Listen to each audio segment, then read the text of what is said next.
मंदसौर गोलीकांड की बरसी पर कांग्रेस ने शिवराज सरकार पर निशाना साधा है। पूर्व सीएम कमलनाथ ने ट्वीट कर लिखा, आज ही के दिन 6 जून 2017 को प्रदेश के मंदसौर के पिपलिया मंडी में अपना हक मांग रहे किसानों के सीने पर शिवराज सरकार में गोलियां दागी गई थी, जिसमें 6 किसानों की मौत हुई थी।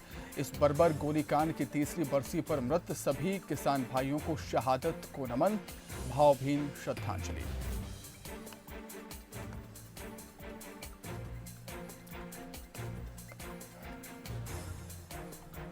कमलनाथ के साथ साथ कांग्रेस पार्टी ने ट्वीट कर ज्योतिरादित्य सिंधिया के पुराने भाषण के जरिए बीजेपी को घेरा है। वहीं पूर्व मंत्री जीतू पटवारी ने भी बीजेपी को आड़े हाथों लिया।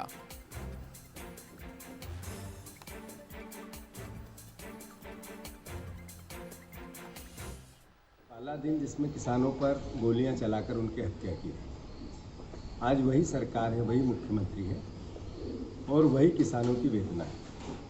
आप देखोगे कि केंद्र सरकार ने शिवराज सिंह चौहान को कहा कि जो अनाज किसान का और सरकार का सड़ा, इसके लिए सरकार दोषी है, मुख्यमंत्री दोषी है।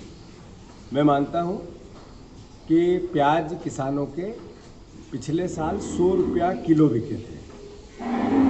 आज किसानों के प्याज 1 रुपया किलो भी नहीं बिक रहे हैं और 100 रुपया बनाम 1 रुपया।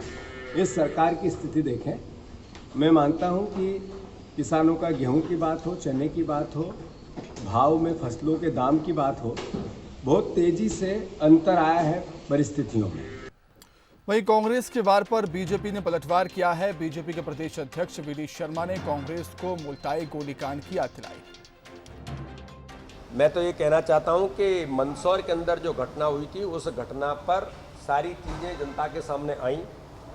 किस प्रकार से वहाँ उन लोगों ने, जो लोग इस घटना के पीछे थे, किसानों को प्रवोक करने का प्रयास किया था और एक दुर्भाग्यजनक घटना को अंजाम लोगों ने इस प्रकार के लोगों के कारण से हुआ था। भारतीय जनता पार्टी की उस समय की सरकार ने सारी चीज़ों को बखूबी लिया और हर प्रकार की मदद किसानों के लिए सब मिलकर के करने का प्रयास किया। और मंदसौर के अंदर हमको पता भी है कि चुनाव के परिणाम भी कमलनाथ जी जरा देख लीजिए उस समय क्या आए थे उसके बाद। लेकिन मैं आपको याद दिलाना चाहता हूं कि जिनके साथ आप धोखा खा गए, जिनके कारण से धोखा खा गए, मध्य प्रदेश के पूर्व मुख्यमंत्री, मुल्ताई का जवाब दें जरा कि मुल्ताई में किसानों को गोलियों से भून दिया गया था। जरा याद कर लीजिए, थोड़ा इतिहास में जाइए। कमलनाथ जी, घर बैठने से काम नहीं चलता। जरा मध्य प्रदेश में दिमाग भी घुमाएंगे तो आपको पता चलेगा कि इस जिले में क्या हुआ है। जरा मुल्ताई को भी याद कर लीजिए।